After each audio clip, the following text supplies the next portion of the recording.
Alright, so this is by no means a top tier kind of list. None of them really outweigh another just because of the order that I talk about them, so I just want to make that clear. It's not that kind of video. I just wrote this video last night with a couple of examples that come to my mind when I think of times the Oscars just completely got it wrong. You may disagree with me, you may absolutely agree with me, and honestly, either one's okay. Because again, it's all subjective to begin with. My take is no worse or better than yours. Now with all that out of the way, let's get into 5 times when the Oscars missed. But there might be more than 5, and they're not in any order. Number 1, The Social Network for Best Picture and Best Supporting Actor. 2 reasons. This is a twofer. There are 2 reasons why I think about this movie when it comes to recognition. And there's a good amount of the internet that I have heard proclaim this since 2010 getting into this. And it is the fact that The Social Network did not win Best Picture. This movie is arguably Aaron Sorkin's best script and arguably David Fincher's best movie, which is a lot to say when you look at those categories. There are some very strong contenders in both of those categories. So it just doesn't ever really sit right to me that this movie lost to The King's Speech in 2010, which is a good movie. I'm not gonna jump on that opinion that just because we wanted Social Network, The King's Speech must be a bad movie. No, it's a really good movie, but it's just not better than The Social Network. The Social Network was just better executed, it was better written, it was better performed, it was just a better film. And speaking of the performances, that year also rubbed me the wrong way when it came to Andrew Garfield. Huge L on the Oscars for him not even getting nominated for The Social Network. I don't want to come off like I am bashing anybody in this video, I really don't. Especially when it comes to the likes of Christian Bale, who did win Supporting Actor that year. It's just when I watch The Fighter, which is what he won for, I just cannot really get on board with the idea that he is a supporting actor in that film. That is a 2-person led film. But like, regardless of that logic too, I still believe, it just ever so slightly, Andrew Garfield's performance was just a little stronger for me. It was just a little better. And I'm sorry, that's Christian freaking Bale, I understand that. But when I watch those 2 movies back to back, I still believe Andrew Garfield deserved a win in that category. Didn't even get nominated. Come on now. I'm gonna try not to get heated in this video, but I'm just letting you know right now, I think about these more than I should. Number 2, the Oscars missed Lost in Translation for Best Supporting Actress. She did not even get nominated. This is like the movie a lot of people considered the one that put her like kind of on everybody's radar. This was like the wide knowledge of Scarlett Johansson as far as a first impression goes. And again, I don't want to bash anybody, but I also know who I would replace her with in those 5 nominations. And I'm sorry, but it's Naomi Watts in 21 Grams. I know some people think it's a really strong performance, and more power to you. I'm happy that you got a lot out of that. But for me, I just feel like I've seen better of that specific performance, and I just don't think that it was as strong as maybe it had the potential to be. And that's just my opinion. But if you take Scarlett Johansson out of Lost in Translation, it takes away so much from the tone and the perspective of that film. So much is lost without Scarlett Johansson's performance in that movie. Yeah, her performance just had a bigger impact for me, so I'd swap that. She doesn't have to win. I don't think that she would have won, but not getting recognized, I think that was an L.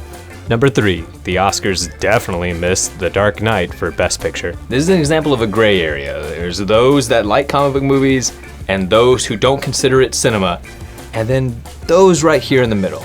And The Dark Knight sits pretty comfortably right there. I'm not saying that it has to be anyone's favorite comic book movie, but it just cannot be denied. The impact and how important that movie was when it came out, it redefined this genre. Very few comic book movies managed to execute their character, their story, their cinematography the way that The Dark Knight does. And I think it is imperative that Nolan is the one who made this movie, because I don't think it works without it. But I also, clearly and obviously, am going to mention Heath Ledger as Joker. That performance is just one that I feel like a lot of actors who even dismiss the comic book genre will still recognize as an incredible performance of a lifetime, which makes it all the more baffling that this movie did not get recognized for Best Picture. Not a nomination, You could make an argument for a win. I personally wouldn't, but I do believe that a nomination is like absolutely robbed from this movie, regardless of how you feel about the comic book genre. Thing is, there was another little scandal with this movie because after the audiences pushed as hard as they did, we opened the floodgates to more than 5 nominations a year for Best Picture. I think that's... wow. Really? And again, I'm not saying that Slumdog Millionaire didn't deserve to win that year. I personally, I do completely understand that win. It's just when you compare it to the likes of Benjamin Button, Frost, that Nixon movie, there are those movies that were nominated and recognized for that year. And then there's The Dark Knight, which is still used as a standard to this day. Should have been nominated. It changed the genre.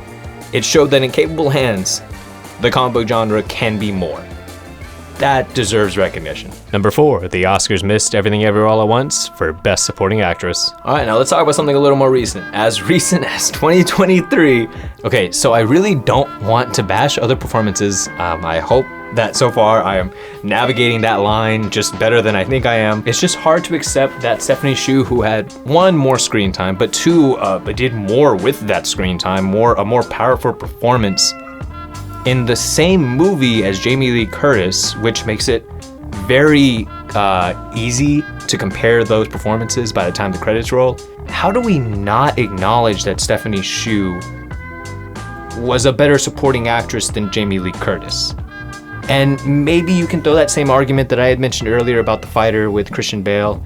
Maybe you can argue that Stephanie Hsu is a leading actor. I just don't know if there I even agree, because you look at how The Fighter followed Christian Bale's character and then how this movie followed Stephanie Hsu's character compared to like Michelle Yeoh's character.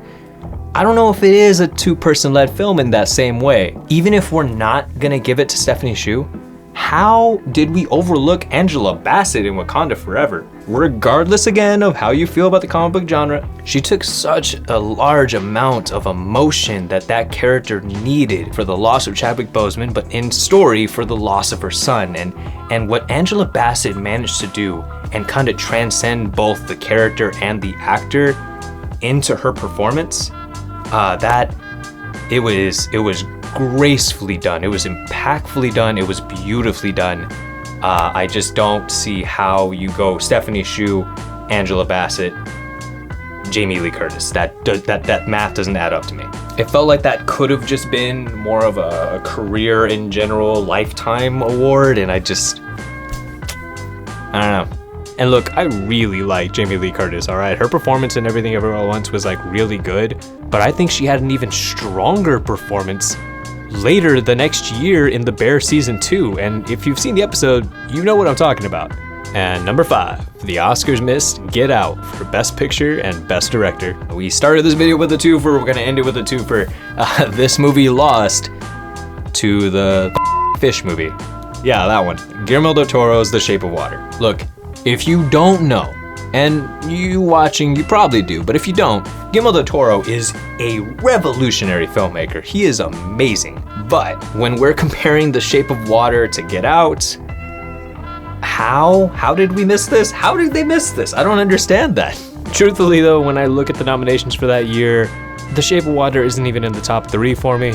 On top of that, Jordan Peele lost out Best Directing to Guillermo del Toro also, and I just don't understand that. It's crazy when you look at these decisions now in hindsight, years later, how awkwardly that has aged. Those decisions have aged so poorly. Get Out had more significance on like a cultural level, but even down to the filmmaking art, like what a weird L for the Academy to have made there. Now, there are seemingly an endless amount of perspectives that come into this, so I could go on forever when it comes to what is considered an Oscar miss.